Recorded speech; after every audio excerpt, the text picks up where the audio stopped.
Uma excelente semana para você que nos acompanha. Estamos começando mais uma edição do JR23 aqui na tela da TV que mostra você.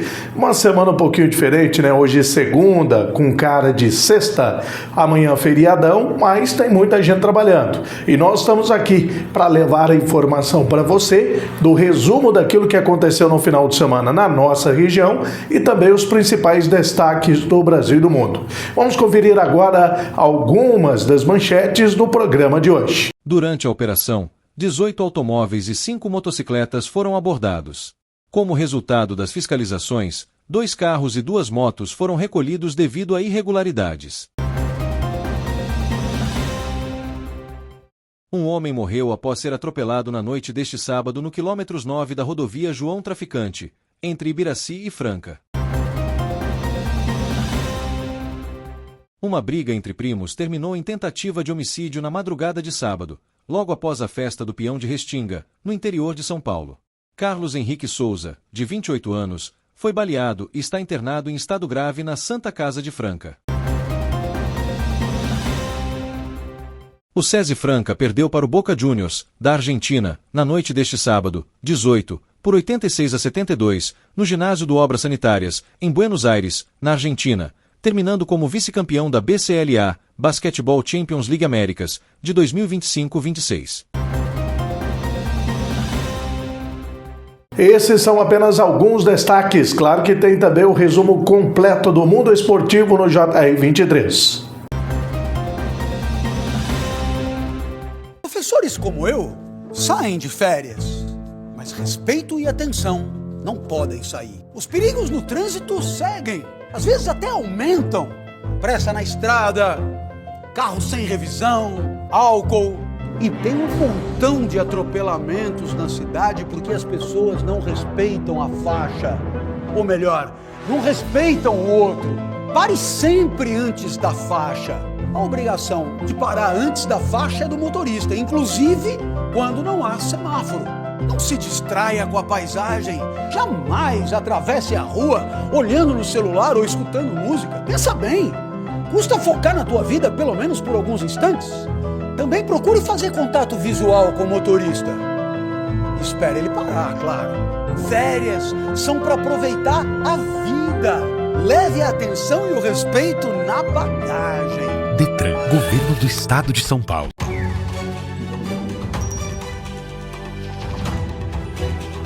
Toda boa viagem começa com um bom planejamento, ainda mais se for no meio da natureza. Quem visita cachoeiras, por exemplo, sabe que para aproveitar com segurança é preciso responsabilidade e muita atenção. Por isso, antes de se aventurar, cheque a previsão do tempo. Procure saber mais sobre as trilhas e a presença de animais no local. Chegando lá, avalie o lugar. Fique atento às correntezas e muito cuidado com as pedras. Elas podem ser bem escorregadias. Agora, se você notar um aumento repentino no nível da água, se ela ficar barrenta ou se de repente aparecerem galhos e folhas na correnteza, fique ligado. Pode ser uma cabeça d'água chegando. Elas acontecem quando uma grande quantidade de chuva cai na cabeceira do rio e ao longo de um curso de água. Ao menor sinal, saia correndo da água e se afaste da cachoeira. Lembre-se, a prevenção começa com o conhecimento. Defesa Civil, somos todos nós.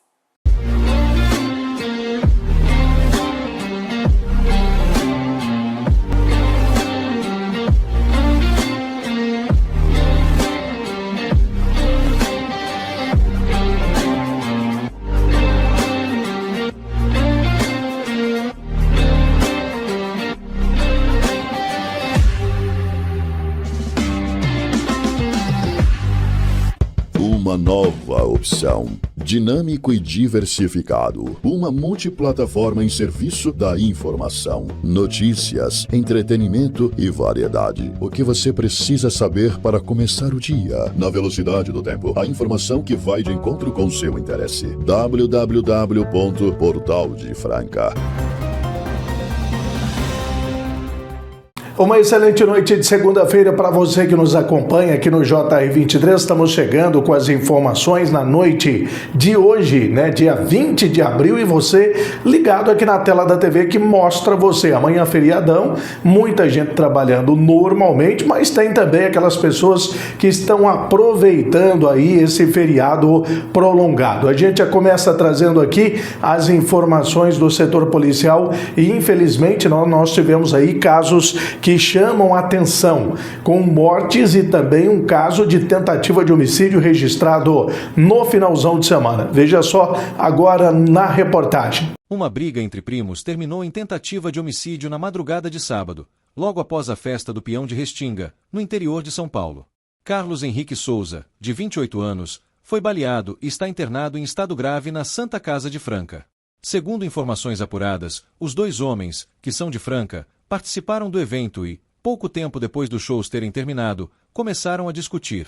O motivo do desentendimento ainda não foi divulgado pelas autoridades.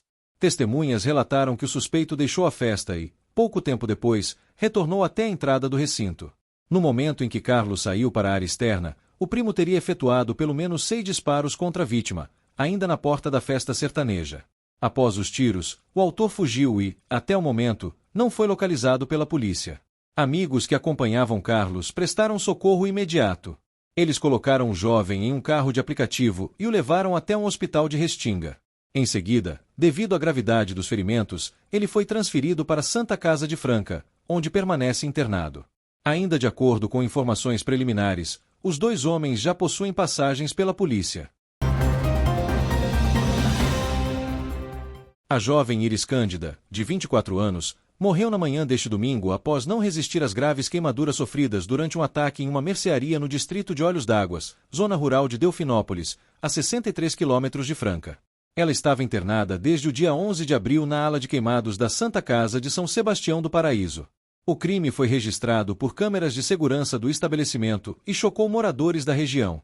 As imagens mostram um momento em que uma mulher, de 18 anos, entra na mercearia, compra um frasco de álcool e, logo após o pagamento, joga o líquido sobre Iris, que trabalhava no caixa, ateando fogo em seguida. As chamas também atingiram parte do comércio. De acordo com familiares, a vítima sofreu queimaduras de 1º, 2º e 3º graus em cerca de 40% do corpo, principalmente da região do pescoço para baixo. Iris foi socorrida por vizinhos e levada inicialmente ao hospital de Delfinópolis, sendo posteriormente transferida para uma unidade especializada. A suspeita segue foragida. E o trânsito continua matando. Violência realmente que assusta a população, né? Muito vem sendo discutido em relação à questão do trânsito em Franca, a grande quantidade não só de acidentes, mas também de mortes. E tivemos, infelizmente, mais um caso de morte de uma pessoa que foi atropelada na rodovia João Traficante. Um homem morreu após ser atropelado na noite deste sábado no quilômetro 9 da rodovia João Traficante, entre Ibiraci e Franca. A vítima tentava atravessar a pista quando foi atingida por uma caminhonete que seguia no sentido Franca. Segundo o motorista, um idoso que conduzia o veículo, o homem entrou repentinamente na frente da caminhonete. Ele afirmou que ainda tentou frear, mas não houve tempo para evitar o impacto. O condutor também relatou que havia outros veículos logo atrás, o que impediu qualquer manobra brusca, como desviar para a pista contrária, o que poderia provocar uma colisão ainda mais grave. O acidente aconteceu em um trecho com pouca iluminação, a pista bem escura, nas proximidades de um bar localizado às margens da rodovia. Com o impacto, a vítima morreu ainda no local. Intervalo rapidinho, na sequência nós vamos voltar a falar também de casos que repercutiram no final de semana ainda no setor policial. Muitas informações. Até já. Gente, eu tô aqui para falar de um assunto muito importante. Falta de sangue. Você sabia que menos de 2% da população brasileira doa sangue regularmente? Pois é, nós precisamos tornar esse gesto de amor um hábito. Tem muita gente precisando e para cada pessoa que doa, outras 4 são beneficiadas. Faça a sua parte. Doe sangue. É rápido. Ô, Sô, você está acostumado a me ver aqui contando uns caos, umas piadas, fazendo o povo rir, né? Pois então, mas hoje aqui a prosa é séria. O Hospital do Câncer de Franca é um lugar onde a coisa é pra valer mesmo. Lá é sério. Lá eles tratam de câncer de bebê, de jovem, de adulto e de idoso. Como nós falamos na roça, de mamana caducando. Eles acolhem todo mundo. E é por isso que eu tô aqui, para modo de pedir a sua ajuda. Vamos ajudar o Hospital do Câncer de Franca e cuidar de quem precisa, senhor. Então, meu povo, bora doar? Que ajudar é coisa séria, mas não precisa ser sem graça também, né? Bora fazer esse bem acontecer, mexer o doce para não azedar, bora pra riba que pra baixo é contramão? Então partiu ajudar o Hospital do Câncer de Franca. Seja um parceiro do bem, senhor, porque ajudar é sempre uma coisa boa. Né não? Acontecido.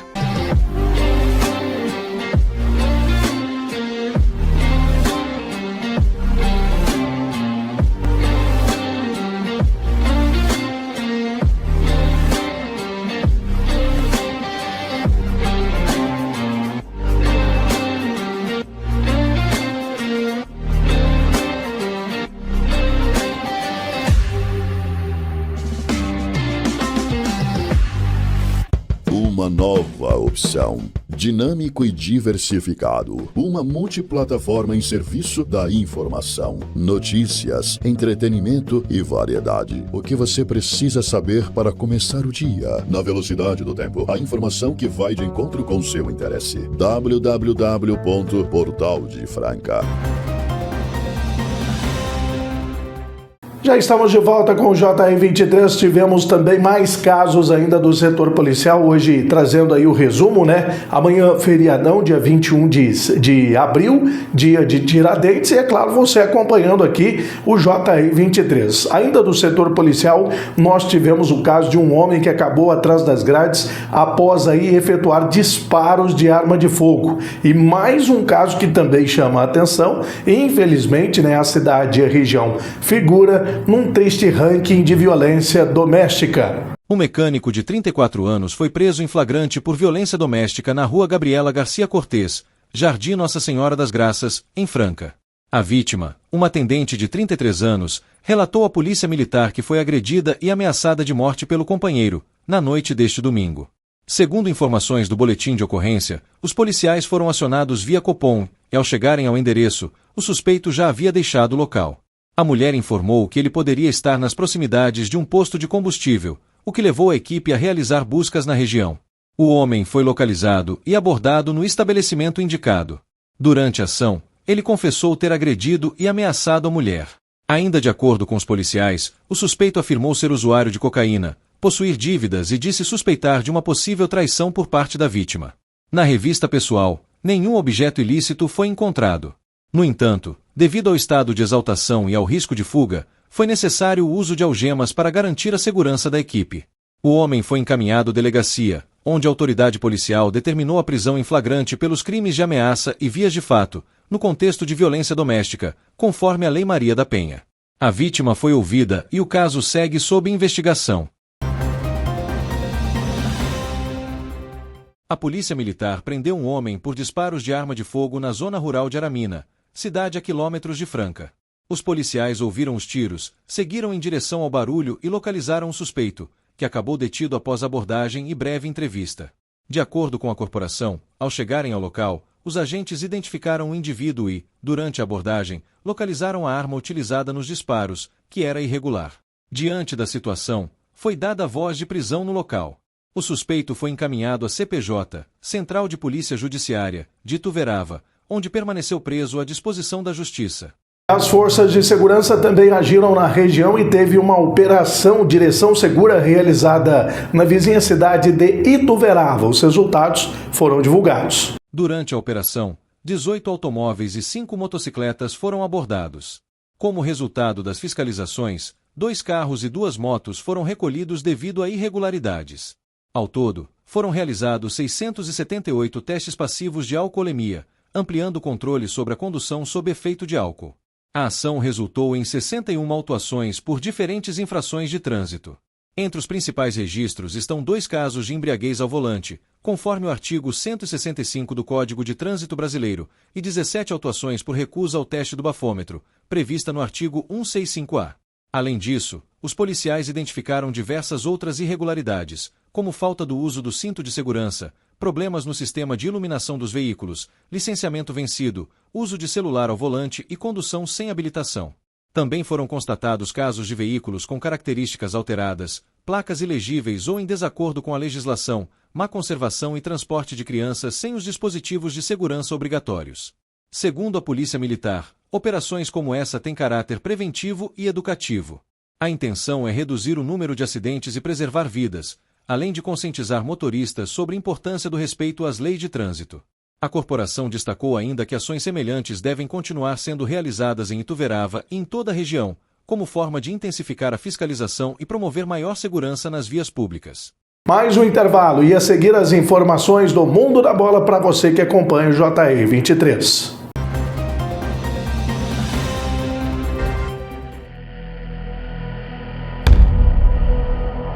Minha terra tem basquete, tem história e tem chuá. As vozes daqui vibram como em nenhum outro lugar. O basquete mudou minha vida. No Brasil tem basquete, e ser basquete vai além do esporte. É acreditar que a bola vai cair, mesmo quando nada parece dar certo. O Brasil é gigante, diverso. A gente se reconhece no plural. Mas o que temos em comum? O brasileiro é o corre. A gente vai atrás, cria caminhos dentro do impossível, se adapta, faz festa enquanto se supera. Minha terra tem basquete. Tem basquete pra caramba. O brasileiro é criativo, inovador, autêntico, orgânico. A mudança de direção, o ritmo, o suor, a dança, a energia. A gente sua a camisa, a gente ganha, a gente perde, mas a gente brinca, se diverte, a gente dança, a gente vibra, a gente cai, levanta, dá o sangue e celebra as conquistas. Esse é o nosso jeito. Nossa terra, Nossa terra. Nossa terra. Nossa terra. Nossa terra. Nossa terra tem basquete. Nossa terra tem basquete, e aqui é meu lugar.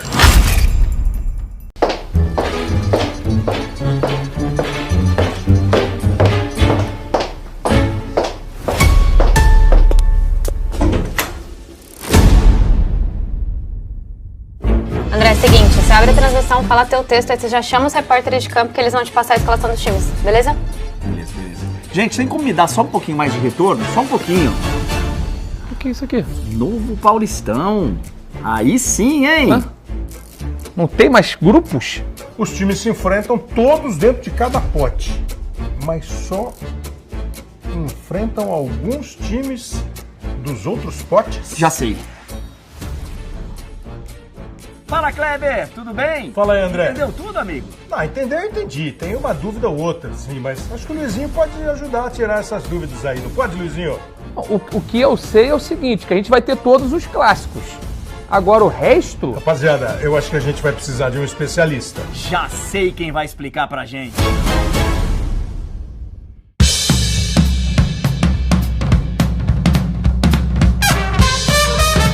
Calma, deixa comigo. O novo Paulistão está ainda mais emocionante. Todo jogo vale muito. A forma é inspirada na UEFA Champions League, só que é do jeitinho todo nosso. Esqueça os grupos, agora serão 4 potes e os times jogam dentro de cada pote. E contra alguns times dos outros potes. Contra quais times? Aí é sorteio, é claro! São 8 rodadas da primeira fase, e aí vão para os mata-matas os 8 primeiros colocados, independentemente do pote. O Paulistão é o maior campeonato do primeiro semestre do Brasil, sempre com inovações e transmissões que a gente ama. Emoção até o último chute, meu amigo. Ah, pelo jeito isso vai ser bom demais. Vai ser divertido, hein?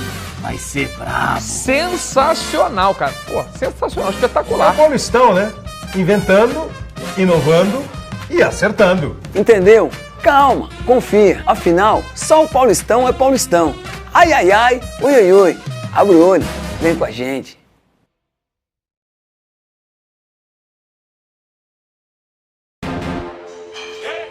Você pode dar o sangue por você? Você pode dar o sangue pelos seus sonhos? Pela sua família? Por uma causa? Você pode. Comece hoje e faça disso um hábito. Porque quando você descobre que pode dar o sangue por você, você também descobre que pode ajudar outras vidas. Procure um hemocentro e doe sangue regularmente. Você pode. Ministério da Saúde. Já estamos de volta para você que acompanha aqui o JR23, noite de segunda-feira, né? Claro que a mudança do clima também vai pegando aí muita gente de surpresa. Vamos falar do mundo da bola, o esporte. Tivemos aí a final da Champions, a chamada Libertadores do basquetebol, e esse ano não deu para o Brasil, não deu para os francanos. A equipe comandada pelo técnico Elinho foi derrotada pela equipe do Boca Juniors. O SESI Franca perdeu para o Boca Juniors, da Argentina, na noite deste sábado, 18, por 86-72, no ginásio do Obras Sanitárias, em Buenos Aires, na Argentina, terminando como vice-campeão da BCLA, Basketball Champions League Américas, de 2025-26. O Boca Juniors obteve 2 vitórias no Final Four, garantindo o primeiro título de sua história na versão atual da competição internacional. Nas semifinais, passou fácil pelo Flamengo. Por sua vez, o Franca venceu o Nacional, do Uruguai, mas parou a equipe argentina. Com a conquista, o Boca Juniors garantiu vaga no Mundial Interclubes da FIBA, que será disputado em Singapura. O Nacional derrotou o Flamengo, por 94-65, e ficou com o terceiro lugar. Francisco Cafaro, do Boca Juniors, foi eleito o MVP da final. Final de semana também de tristeza, de despedida de um dos ídolos do basquetebol brasileiro, Oscar Schmidt. Oscar Schmidt, lenda do basquete brasileiro, morreu nesta sexta-feira aos 68 anos, anunciaram a Confederação Brasileira de Basquete e sua família. Conhecido como Mão Santa, Oscar marcou 49.737 pontos ao longo de sua carreira nas quadras, somando suas atuações pela seleção brasileira e por clubes, nenhum deles na NBA. Isso o tornou o maior cestinha da história do basquete, desde sua aposentadoria em 2003, até que o astro americano LeBron James quebrasse seu recorde em 2024. O maior jogador da história do basquete brasileiro despede-se como um símbolo absoluto do esporte, dono de uma trajetória que redefiniu os limites do possível dentro das quadras, afirmou a Confederação Brasileira de Basquete em um comunicado. O lendário ex-jogador, que vinha lutando contra um tumor cerebral há anos, havia sido internado anteriormente em um hospital em São Paulo. Seu filho, Felipe, lhe dedicou uma mensagem emocionante no Instagram. Hoje o mundo perde um ídolo. Eu perco meu pai. Agora descansa em paz, pai. Dá um oi para nossa nona. Você está no hall da fama da vida. E várias homenagens também foram feitas ao ídolo Oscar Schmidt. Oscar, não precisava nem dizer isso, né? Ele é disparado o meu maior ídolo. A despedida ao irmão mais velho e ídolo de todo um país. O apresentador da TV Globo, Tadeu Schmidt, irmão caçula de Oscar, prestou a homenagem bem ao jeito da família. Tadeu lembrou que Oscar não foi ao casamento dele por causa de uma partida de basquete e falou que apresentar o Big Brother, mesmo num dia tão triste, seria a melhor forma de homenagear o irmão. Oscar nunca deixou os companheiros de time na mão, nunca desfalcou a equipe nem com a mão quebrada. Sobretudo em dia de jogo importante. Por isso eu fiz questão de estar aqui hoje. A Confederação Brasileira de Basquete disse que Oscar é símbolo absoluto do esporte. O Comitê Olímpico Brasileiro destacou os recordes do atleta. 5 participações seguidas em Olimpíadas e mais de 1.000 pontos nos jogos. Ontem, na entrevista pré-jogo da NBA, o treinador Steve Kerr, do Golden State Warriors, prestou condolências à família e aos torcedores brasileiros. Mais de uma vez, Kerr se declarou admirador de Oscar, do jogador e também de um momento que marcou a carreira dele. No Mundial de 1986, o então jogador torceu o joelho durante a partida. E a ajuda para se levantar veio de quem ele menos esperava. Oscar estendeu a mão e ajudou o adversário a sair de quadra. A despedida a Oscar foi discreta e reservada, assim como os últimos anos de vida do jogador. Ele foi cremado em uma cerimônia restrita a familiares e amigos em um local não divulgado, ainda na noite de sexta-feira, mesmo dia em que morreu. Oscar lutava contra um tumor no cérebro desde 2011. A NBA lamentou a morte de Oscar. Desde 2013, ele faz parte do Hall da Fama da Liga Norte-Americana, mesmo jamais tendo atuado profissionalmente por lá.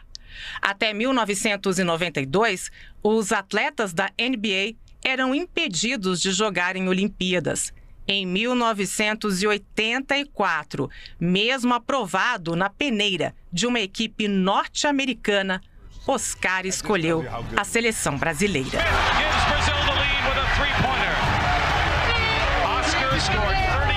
Homenagens também dos clubes brasileiros, Palmeiras, Corinthians e Flamengo. Eu perco um grande amigo e agradeço muito a Deus por ter nascido na mesma geração de Oscar, porque pude vê-lo jogar muito de perto. Vai com Deus, meu amigo, mas fica um legado muito importante para nós brasileiros. E agora é hora, em vez de falar do resumo do Campeonato Brasileiro, o Brasileirão, a coisa não anda boa pelo lado do São Paulo. O Santos tropeçou em casa, Corinthians no Z4, mas o Palmeiras, esse segue na ponta da tabela. O Santos chegou a sair na frente, mas acabou derrotado por 3-2 pelo Fluminense na tarde deste domingo, pela 12ª rodada do Campeonato Brasileiro, na Vila Belmiro. O gol da vitória foi marcado por John Kennedy, pouco depois de Neymar desperdiçar uma chance clara. O lateral direito Igor Vinícius, o volante Gustavo Henrique e o atacante Gabigol receberam o 3º cartão amarelo na derrota para o Fluminense e vão cumprir suspensão automática na próxima rodada. Além do trio, a tendência é que o Peixe também não conte com o meia-atacante Neymar. O jogador deve ser poupado após uma sequência de jogos em casa. É esperado que o camisa 10 atue na quarta-feira, contra o Coritiba, pela Copa do Brasil. Com o resultado, o Santos aparece na 15ª posição da tabela com 13 pontos somados. Por sua vez, o Fluminense ocupa a vice-liderança do Brasileirão com 23 pontos, 3 a menos que o líder Palmeiras. Olhar para o banco, ver quem a gente tem e ver a necessidade durante o jogo, você tem N ideias, às vezes dá certo, às vezes não dá. Na questão de olhar e as substituições que nós fizemos, porque não via um predomínio tão grande do Fluminense. Nunca vi, assim, você está correndo o risco de tomar o gol a qualquer momento.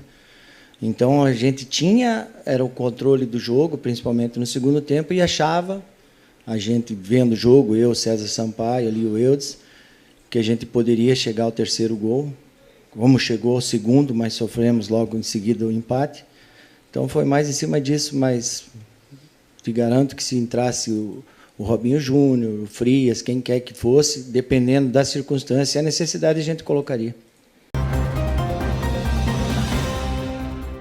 Em um duelo fraco e sem inspiração no Barradão, Vitória e Corinthians não saíram do 0-0 neste sábado válido pela 12ª rodada do Campeonato Brasileiro. Apesar de conquistar um ponto fora, o Timão chega a 12 pontos, mas cai para a zona de rebaixamento, ocupando a 17ª colocação.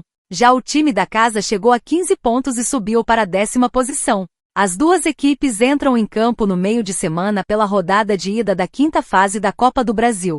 O Vitória vai até o Rio encarar o Flamengo na próxima quarta-feira às 21h30. Um dia antes, também às 21h30, o Corinthians visita o Barra de Santa Catarina em Florianópolis. Primeiramente, boa noite. Isso é uma preocupação que eu tenho, que todo mundo tem que ter, de tirar o Corinthians rápido, não só da zona de rebaixamento, mas andar para cima na tabela. Eu não posso falar para trás, né? A gente teve um jogo atípico contra o Palmeiras, a gente jogou a maior parte do jogo com um jogador a menos e uma boa parte com 2 a menos, então foi um resultado que, pelas circunstâncias do jogo, foi ok em casa. E hoje aqui é difícil jogar aqui, no Barradão, pela sequência de jogos que a gente tem tido. Eu optei para mexer menos no time, para deixar um pouco mais de conjunto, mas o Vitória, nesse momento da competição, um dos melhores mandantes. Eles tinham 5 jogos em casa, 4 vitórias. Tinha perdido só para o Flamengo 2-1, tinha ganho os outros 4 jogos. É um jogo diferente aqui, o gramado é alto, é seco e não favorece muito o jogo de construção. mais rápido. No segundo tempo, eu acho que o primeiro tempo a gente foi muito pouco agressivo, conseguiu se defender bem, mas teve muito pouca circulação. E no segundo tempo, com as trocas, o time foi melhorando, ganhou um pouco mais de vitalidade, um pouco mais de jogador com drible também. A gente poderia ter feito um gol, mas acho que o resultado da partida reflete o que aconteceu no jogo.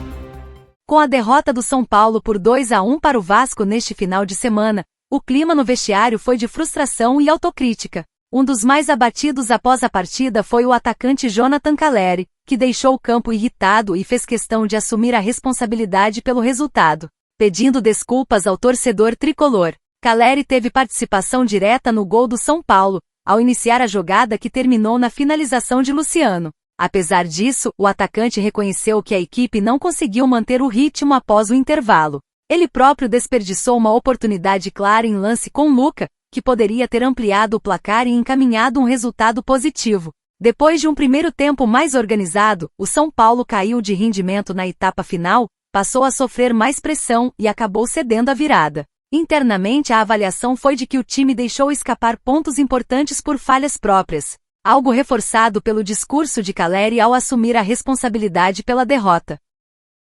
Então, acho que foram dois tempos distintos, né, em que a gente conseguiu, dentro da característica do jogo, né, que era um jogo, né, de busca de contra-ataque, e o Calleri sustentando, né, de primeira bola, a gente conseguindo construir.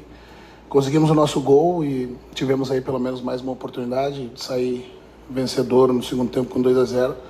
Mas no segundo tempo, diante da mesma característica, né, que o Vasco se propôs no primeiro, né, com 2 pontas mais abertos, seguiu lançando as bolas para a área, né?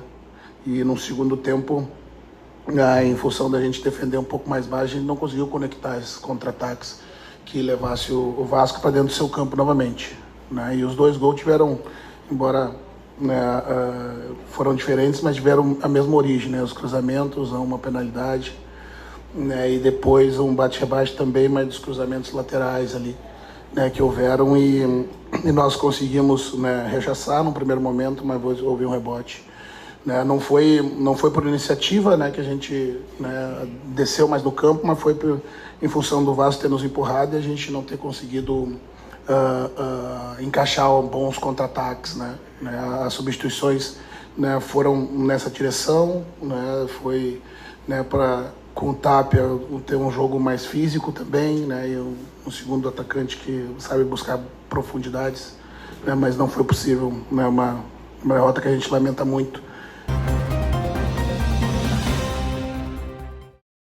Mesmo com 1 a menos, o Palmeiras venceu o Atlético Paranaense neste domingo por 1-0. A partida no Allianz Parque foi válida pela 12ª rodada do Brasileirão. Gustavo Gomes marcou o gol da vitória, ainda aos 15 do primeiro tempo. Já na etapa final, Murilo foi expulso após tomar 2 amarelos por 2 faltas semelhantes em Viveros. Abel Ferreira cumpriu mais um jogo de suspensão no Allianz Parque. A equipe paulista foi comandada por João Martins e se recusou mais uma vez a conceder entrevista coletiva pós-jogo. Final de JR23, agradecendo você pela audiência, pela companhia. Amanhã, mesmo feriadão, a gente se encontra aqui no canal 23 e também em nossas redes sociais. Um abraço, boa noite, bom feriado.